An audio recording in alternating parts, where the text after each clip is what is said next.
नमस्कार दोस्तों, स्वागत है आपका हमारे YouTube चैनल पर। दोस्तों, क्या आपका रिश्ता खत्म होने की कगार पे है? शादी टूटने वाली है, वजह चाहे जो भी हो, रिश्ता जब खत्म होता है तो दुख दोनों को ही होता है। ये तो बस कहने की बात है, हमारे मन की बात है कि सामने वाले को फ़र्क पड़ता है। बस कोई अपने दुख को जाहिर कर लेता है, कोई नहीं कर पाता। कोई कोशिश करके उस दुख को ख़त्म कर लेता है और कोई उस दुख के साथ जीना सीख लेता है। बस इतना ही होता है।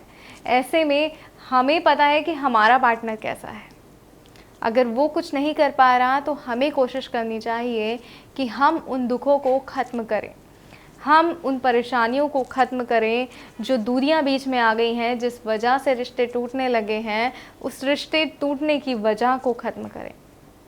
और आज मैं वो तरीका आपके लिए लेकर आई हूँ जिसे अगर आप अपनाते हैं तो आप अपने रिश्ते को बचा सकते हैं, उस टूटने की वजह को ख़त्म कर सकते हैं। जी हाँ, अपने रिश्ते में प्यार को दोबारा जगा सकते हैं। दोबारा आप अपने रिश्ते में प्यार को पैदा कर सकते हैं, अपने आप को, अपने जीवन को खुशहाल बना सकते हैं, क्योंकि प्यार के बिना तो कुछ भी नहीं है।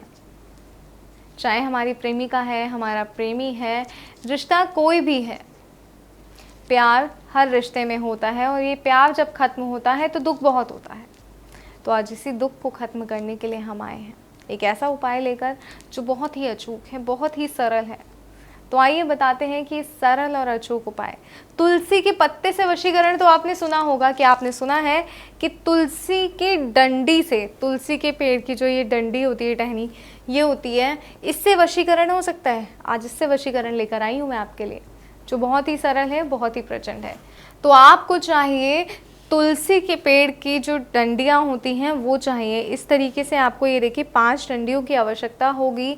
अब इस डंडी का ध्यान रखिएगा, एक तो आपको खुद से नहीं तोड़ना, आपको किसी और से तुड़वाना है। किसी भी कुछ भी आप उसे बोल के कि मुझे चाहिए, किसी भी तरह से कोई भी बहाना बना के तुड़वा लीजिए, फिर इसका प्रयोग कीजिए, इसको विधि को अपनाइए। उसके बाद जब आप ये तोड़ लेंगे तो आपको इसके साथ क्या चाहिए, आपको चाहिए थोड़ी सी, आपको रोली चाहिए, थोड़े से चावल चाहिए और आपको हल्दी की आवश्यकता होगी थोड़ी सी। अब आपको इसके साथ एक कलश की भी आवश्यकता पड़ने वाली है, एक कागज़ की आवश्यकता होगी, एक स्टेपलर अगर आपके पास है तो वो भी ज़रूरी है इस विधि के लिए, वो भी आप अपने पास रखिएगा। एक लाल कपड़े की आवश्यकता होगी। आइए बताते हैं अब करना क्या है। आपको करना क्या है, आपको ये जो तुलसी की डंडियाँ हैं इन पर आपको इस तरह से रोली चावल लगाना है और हल्दी भी लगानी है। जी हाँ, ये देखिए ऐसे आपने इनको रोली चावल हल्दी सब इस पे लगा लेना है और मंत्र का उच्चारण करना है।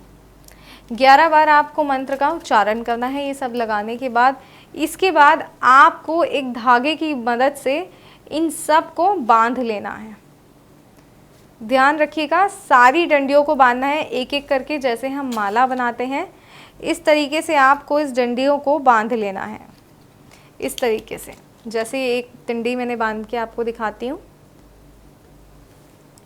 ऐसे आपको सभी डंडियों को, 5 डंडियों को एक एक करके थोड़ी थोड़ी दूरी पर बांध लेना है।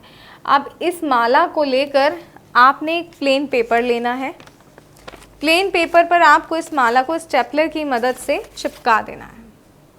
जी हाँ, आप इसको फोल्ड करना है, आपने अच्छे से फोल्ड कीजिए बराबर साइज से कि जो डंडियाँ हैं वो टूटे ना, बिल्कुल कुछ नहीं होना चाहिए। और आपको जो है वो मंत्र बोलते हुए ही ये सारा कार्य करना है, उस व्यक्ति का ध्यान करना है जिसे आप वश में करना चाहते हैं।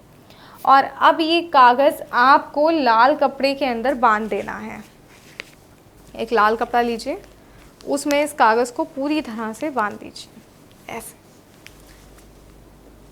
बांध कर एक जो कलश मैंने आपको बताया था, इस कलश में इसको डाल दीजिए। सारा कार्य मंत्र उच्चारण के अंदर ही करना है। 11 बार आपको मंत्र का उच्चारण करना है। जब आप ये कर लेंगे, बांध लेंगे, उसके बाद आपको ये इसमें डाल देना है। उसके बाद आपको कपूर की सहायता से, जी हाँ, कपूर की सहायता से आपको इसे जला देना है। ये पूरी तरह जल जाना चाहिए, इस बात का खास तौर पर ध्यान रखिएगा। पूरी तरह इसमें जो भी आपने सामान डाला है कागज़ है, तुलसी की डंडियाँ हैं और जो लाल कपड़ा है जिसमें हमने बांधा है, ये पूरी तरह जल जाना चाहिए।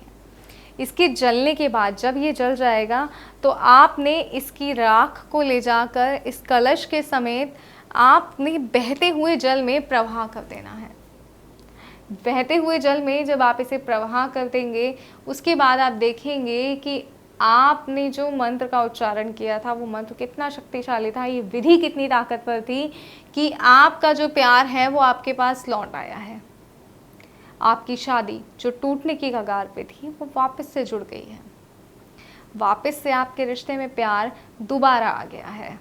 और ये सब सिर्फ तभी होगा जब आप सही तरीकों को अपनाएंगे। और ये तरीका जो आज मैंने आपको बताया, ये बहुत ही सरल और सटीक उपाय है। तो इस उपाय को अपनाइए, सही विधि को अपनाइए, ताकि आप अपने कार्य को पूर्ण कर सकें। बिना समय बर्बाद करे मंत्र प्राप्त कीजिए। स्क्रीन पर दिए गए नंबर पर गुरुजी को फ़ोन कीजिए, उनसे बात कीजिए, मंत्र प्राप्त कीजिए। वो आपको बताएंगे कि जो मंत्र है वो सही है। उस मंत्र को प्राप्त कीजिए। ग्रह और राशि के हिसाब से सबके मंत्र अलग अलग होते हैं, तो अपना ग्रह और राशि के हिसाब वाला मंत्र प्राप्त कीजिए। विधि के साथ मंत्र को जोड़िए और अपने आप को खुशहाल रखिए। कोई और समस्या, कोई परेशानी है तो स्क्रीन पे दिए गए नंबर पर कॉल कीजिए, गुरुजी से बात कीजिए, अपनी समस्या गुरुजी को बताइए और अपनी परेशानी का हल भी गुरुजी से फ़ोन पर ही लीजिए। कहीं जाने की आवश्यकता नहीं है, कोई और कार्य करने की आवश्यकता नहीं है। गुरुजी आपको बताएंगे किस तरह से आपने कार्य करना है, किस तरह से आपने खुद को खुश रखना है। जय माता दी।